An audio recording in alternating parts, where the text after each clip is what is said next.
నమస్తే. ఇన్నాళ్ళు నన్ను సపోర్ట్ చేస్తూ, ఎంకరేజ్ చేస్తూ మీ ప్రేమని నాకు అందిస్తున్న ప్రతి ఒక్కరికి కృతజ్ఞతలు.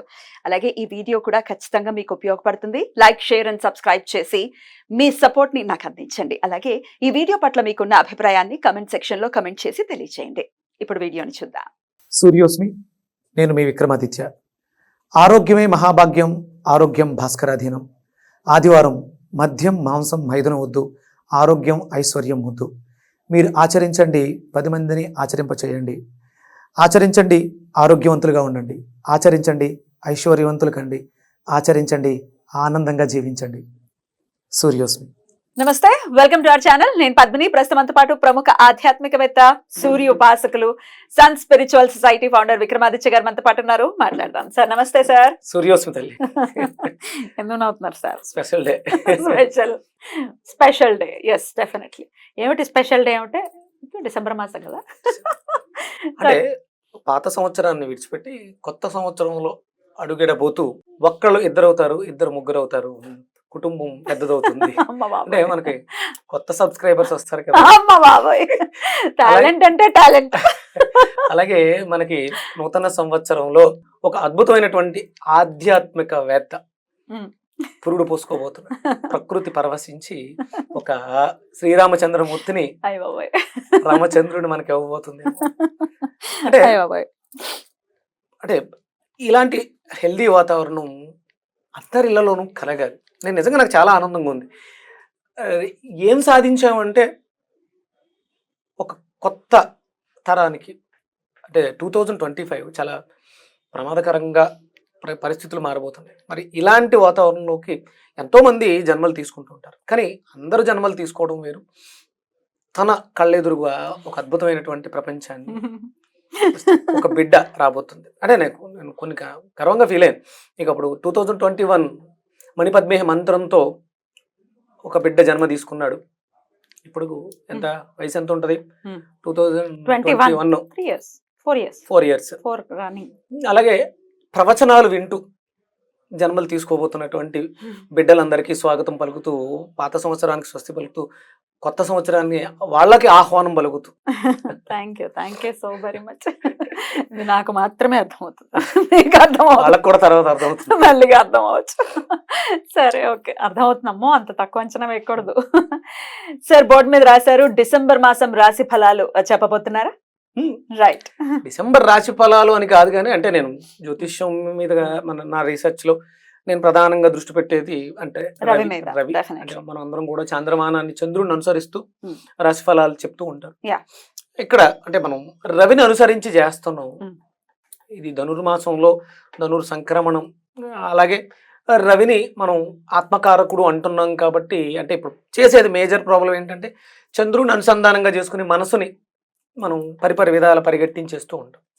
ఆయన ఎప్పటికప్పుడు ఏ రోజుకు ఆ రోజు మారిపోతూ ఉంటాం, కానీ ఈయన నెలకొకసారి మారుతూ ఉంటాం. కాన్సన్ట్రేటెడ్ గా రవినే బేస్ చేసుకోవాలి. అసలు రవి అంటే ఎవరు? అదే కదా మీరు అడగబోయేది. అంతే, రవి తండ్రి, తండ్రి కారకుడు, అంతే, ఆత్మకారకుడు.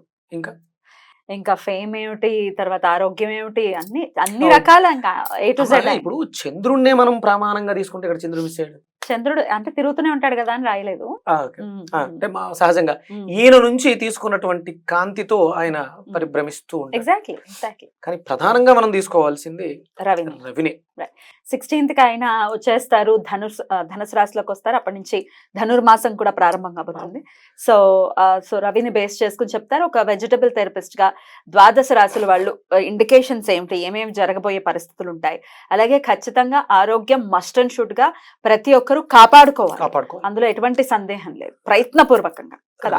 రాశి ఫలాల ప్రకారం, గోచారం గ్రహచారం ప్రకారం 2025 చాలా ప్రమాదకరంగా, కరోనా కంటే పెద్ద ప్రమాదకరమైనటువంటి విపత్తు రావచ్చు అని అంచనాలు వేయటం జరిగింది.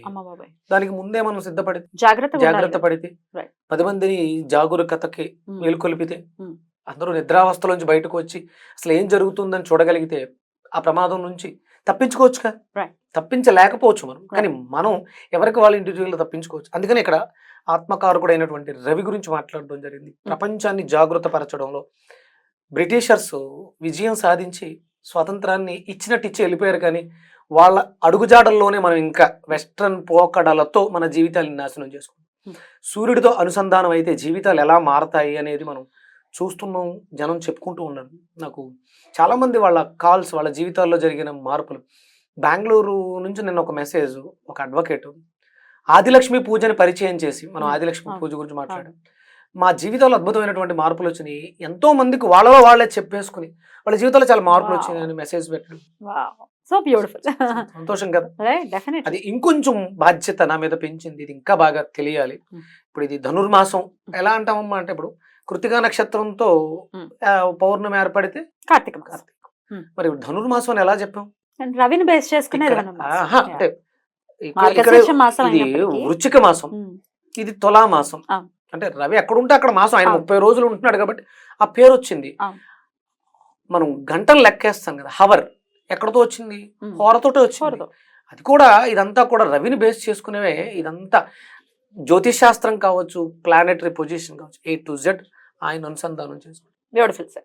మరి మరి ద్వాదశ రాశుల వాళ్ళకి ఎలాంటి పరిస్థితులు ఉండేటటువంటి పరిస్థితి ఉంటుంది అంటే, ఈ నెల్లాళ్ళు కూడా డిసెంబర్ మాసం అయిపోతూనే 2025 కూడా ఇంగ్లీష్ క్యాలెండర్ అయినప్పటికీ 25కి స్వాగతం పలుకుతాం మనము.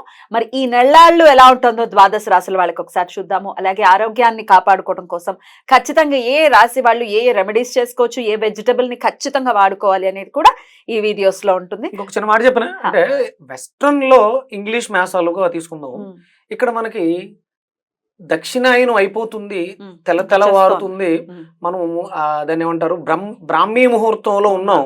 బ్రాహ్మీ ముహూర్తం నుంచి దేవతలు నిద్రలేస్తున్నారు. అంటే న్యూ ఇయర్ సెలబ్రేషన్స్ దేవతలు నిద్రలేస్తున్నారు, వాళ్ళకి పగలు అంటే రాత్రి నుంచి పగల్లోకి వస్తున్నారు అనుకోవచ్చుగా.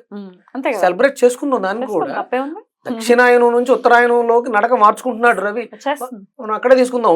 ఒక రకంగా చెప్పాలంటే డిసెంబర్ మిత్ర జయంతి, డిసెంబర్ 25వ తారీఖు మిత్ర జయంతి. అన్యమతస్థులు దాన్ని వేరేగా సెలబ్రేట్ చేసుకుంటున్నా మిత్ర అనే, అంటే ఇప్పుడు కనిపిస్తున్న సూర్యుడు, ద్వాదశ ఆదిత్యులు అంటే కనిపిస్తున్న సూర్యుడే ఆవిడ గర్భంలోకి ప్రవేశించి ద్వాదశ ఆదిత్యులుగా జన్మ తీసుకున్నారా కదా. మనకి కశ్యప ప్రజాపతి కడుపు గర్భంలోకి అంటే అదితి గర్భంలో అప్పుడు ఆయన అడుగుతుంది, పిల్లలు కావాలని కోరుకోండి, ఆ సూర్యుడిని వేరుకుంటది, నువ్వే నా గర్భంలో జన్మించని కోరుకుంది. అక్కడ మిత్రుగా జన్మ తీసుకున్నారు. అది డిసెంబర్ 25 మిత్ర జయంతిగా, అంటే మనకి ఇక్కడ భారతదేశంలో చేసుకోవాలి. అందుకే మనం డిసెంబర్ 31 అంటే ఈ పాత సంవత్సరానికి స్వస్తి పలుకుతూ కొత్త సంవత్సరంలో ప్రవేశించవచ్చు, తప్పేం లేదు. ఉత్తరాయణానికి వెల్కమ్ చెప్పొచ్చు, చాలా ఉత్సాహంగా. అది అంటే మందు మాంసాలతో భ్రష్టు పట్టిపోకుండా స్వాగతం పలకడానికి స్వచ్ఛంగా ఉందాం, దేవతలని ఆహ్వానిద్దాం కదా. తప్పకుండా చక్కగా సమన్వయపరిచారు, చక్కగా దాన్ని అనుసంధానం చేశారని అన్వయించుకోవాలి. ఏది తప్పు ఉండదు, ప్రతిదాన్ని మార్చుకుందాం. Right sir. మరి తులా రాశి వారికి ఎలా ఉండిపోతుందండి డిసెంబర్ మాసం? తులకి ఆయన ఎక్కడున్నట్టమ్మా? తులకి ఆయన 3వ స్థానంలో సార్, తృతీయంలో సంచారం చేస్తున్నారు. తృతీయం అనగానే మనం అనుకున్నాం 11th అంటే అక్క అన్న, తృతీయం అనగానే చెల్లి తమ్ముడు. అవును. అలాగే మన ధైర్య సాహసాలు. అంటే తులారాశి వాళ్ళు ఇప్పుడు తీసుకునే స్టెప్స్ చాలా ధైర్యంగా ఉంటాయి, అగ్రెసివ్గా ఉంటాయి, స్పీడ్గా ఉంటాయి అనేది ఒకటి మనం తీసుకోవచ్చు. అలాగే ద్వితీయంలో బుధుడు వక్రించున్నాడు. కొంచెం అంటే వాక్కు విషయంలో కొంచెం జాగ్రత్తగా ఉండండి. అంటే ఆయనకి బుధుడికి శత్రుక్షేత్రమే, అలాగే రవికి మిత్రక్షేత్రమే. కానీ అంటే ఈ లగ్నానికి ధనస్సు గురుడు యోగం కాదు, పాపి అవుతాడు కదా. అందుకని అక్కడ ఉన్నటువంటి రవి కాబట్టి అంత అనుకూలంగా లేకపోవచ్చు. ఈ సందర్భాల్లో మనం ధైర్యంగా తీసుకునే పరిస్థితుల్లో కొంచెం ఆచితూచి అడుగు వేయాలి. అలాగే చెల్లెళ్ళు తమ్ముళ్ళ విషయంలో కొంచెం జాగ్రత్తగా ఉండాలి. అలాగే మనకి ఇక్కడ వ్యయంలో కేతు, మోక్షంలో కేతు, నిద్ర సమస్యలు, బెడ్ కంఫర్ట్స్ కొంచెం ఇబ్బంది పడవచ్చు, కొంచెం కేర్ఫుల్గా ఉండండి. ఆధ్యాత్మిక చింతన ఎంత అధికంగా ఉంటుందో దీనికి అంత ప్రాధాన్యత కూడా ఉంటుంది. సహజ తృతీయ స్థానం కదా, కమ్యూనికేషన్ స్కిల్స్ని కొంచెం ప్రెజెంటేషన్ అనేది జాగ్రత్తగా ఉంటే, ఆధిపత్యం కాకుండా అనుకువగా చేస్తే, నేను అనే అహంకారాన్ని తగ్గించి బ్యాలెన్స్డ్గా ఉండగలిగితే, సహజంగా ఈ బ్యాలెన్స్డ్ చార్ట్ తులా అంటేనే బ్యాలెన్స్డ్, అన్ని కూడా బ్యాలెన్స్ చేస్తూ ఉంటారు. సహజ 7th ఇక్కడ పార్ట్నర్స్ ఇవన్నీ కూడా మీరు కేర్ఫుల్గా భాగస్వామ్యం భార్యాభర్తల విషయంలో కూడా కొంచెం కేర్ఫుల్గా ఉండండి. చాలా వరకు ఇబ్బందులు తక్కువగా ఉంటాయి. రవి వాటిలన్నింటినీ కూడా మారుస్తూ ఉంటాడు. మరి ఆయనకి వీళ్ళకి రెండో స్థానంలోనే వాక్కు స్థానంలోనే బుధుడు వక్రించి మాటల బుద్ధికి రిలేటెడ్ కదా బుధుడు అంటే. అందుకని కొంచెం కన్ఫ్యూజన్ స్టేజ్ లో ఉన్నప్పుడు మనం సౌమ్యంగా ఉండడం, నిదానంగా ఉండటం, మాటని మంత్రంగా వాడడం, మంత్రాలని మాటలుగా వాడడం. ఇప్పుడు ఎవరో తిడుతున్నారు, మాట్లాడాలి సమాధానం చెప్పేయడం బదులు ఓం నమ శివాయ శివాయ నమః అనుకోవడం, శరవణ భవాయ నమః అనుకోవడం, ఇవే చేస్తూ ఉంటే మనసులో అంటే అది నిన్ను నియంత్రించుకోలేని కోపం వస్తూ ఉంటుంది. ఇక్కడ అంటే ఈ ఇక్కడుందులో ఉండే నక్షత్రాల ప్రభావం మన మీద ఉంటుంది కాబట్టి రాహు మాయ ద్వారా చేస్తుంటాడు. చిత్తా నక్షత్రంలో ఉన్నటువంటి కోపం వస్తూ ఉంటుంది. ఈ ప్రభావాల వల్ల అవి మనలో ప్రేరేపణ పొందకుండా ఉండడం కోసం ఆ నామాల్ని పఠించడం ద్వారా ఏదో ఒక నామాన్ని అనుసంధానం. ఓ మణిపద్మాయ నమః, మణిపద్మేహం మణిపద్మేహం తిడుతున్నారు మంత్రం అనుకుంటూ ఉంటే పోన్లే అది ఇబ్బంది పెట్టకుండా వెళ్ళిపోతూ ఉంటుంది. అంటే మిగతా గ్రహాల యొక్క ప్రభావం కూడా ఉంటుంది, అలాగే మీ బర్త్ చార్ట్ లో ఉన్నటువంటి గ్రహాల యొక్క ప్రభావం కూడా ఉంటుంది. కొంచెం కేర్ఫుల్ గా ఉండటం. మరి వీళ్ళు ఏ వెజిటబుల్ ని ఖచ్చితంగా వాడుకోవాలి, ఏ ఆరాధన చేసుకోవాలి? ఇక్కడ అదే కావేశాలని కంట్రోల్ చేయాలి. ఇక్కడ చాలా జాగ్రత్తగా మనం మునక్కాడని ప్రధానంగా చెప్తాం, అలాగే వంకాయను కూడా ప్రధానంగా తీసుకోవడం ద్వారా ఇప్పుడు వచ్చేటువంటి సమస్యల నుంచి విమోచన లభిస్తూ ఉంటుంది. మునక్కాయ వంకాయ కర్రీ కూడా బాగుంటుంది. కర్రీ కూడా బాగుంటుంది. దీనికి అనుసంధానంగా టమాటా వేస్తే చాలా బాగుంటుంది. చాలా వరకు iron deficiency, B complex deficiency, B12 deficiency నుంచి విమోచన లభిస్తూ ఉంటుంది. వంకాయ మునక్కాడ కాంబినేషన్ బాగుంటుంది. ఇవాళ నాకు ఎందుకో తాగాలనిపించి ఈ జ్యూస్ చేసుకుని తాగా. వంకాయ మునక్కాడ అంటే నాకు నా లగ్నానికి కాంబినేషన్ పెట్టుకుని ఈ కాంబినేషన్ కూడా చేసుకుంటూ ఉంటాను. చాలా అద్భుతమైనటువంటి రిజల్ట్స్ ఉంటాయి. అంటే సహజంగా ఫస్ట్ లో స్టార్టింగ్ లో మునక్కాడ చెప్పిన కొంచెం ఇబ్బంది పడ్డాం. మునక్కాడ చాలా తట్టుకోవడం కష్టం. సీజన్ చూడండి, ఇప్పుడు ఈ నెలలో మునక్కాడ విపరీతమైనటువంటి కాస్ట్. 30 రూపాయలు మాకు మునక్కాడ లేవా వస్తాయి. ఇంకా అంటే మనం అందరం శ్రద్ధ పెట్టాలి. మనకు అవసరం, ఇవి మనకు అవసరమైనటువంటి కూరగాయలు. వాటిని మనం పెంపొందించుకోవాలి.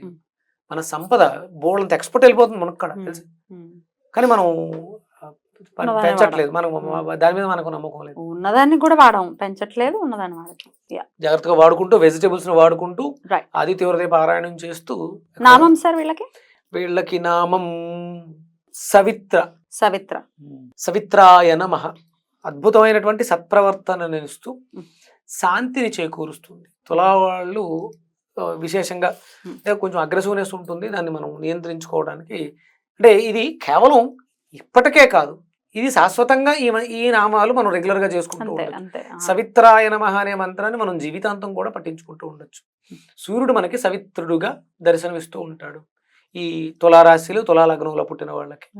ఇంకా అంటే నిగూఢంగా ఇంకా ఉన్న వాటిని మనం వెలికి తీసి సూర్యుడి మీద నేను చేసేటువంటి రీసెర్చ్, అద్భుతమైనటువంటి ఫలితాలు ఎలా పొందాలి, మంత్రం ద్వారా అద్భుతమైనటువంటి ఫలితాలు పొందొచ్చు అనేది మనం సాధన చేయొచ్చు. బ్యూటిఫుల్ సార్, చాలా అద్భుతంగా వివరించారు, కృతజ్ఞతలు. ఇక నెక్స్ట్ వీడియోలో వృశ్చిక రాశి గురించి తెలుసుకుందాం. నమస్తే సార్. సూర్యోస్మితల్లి.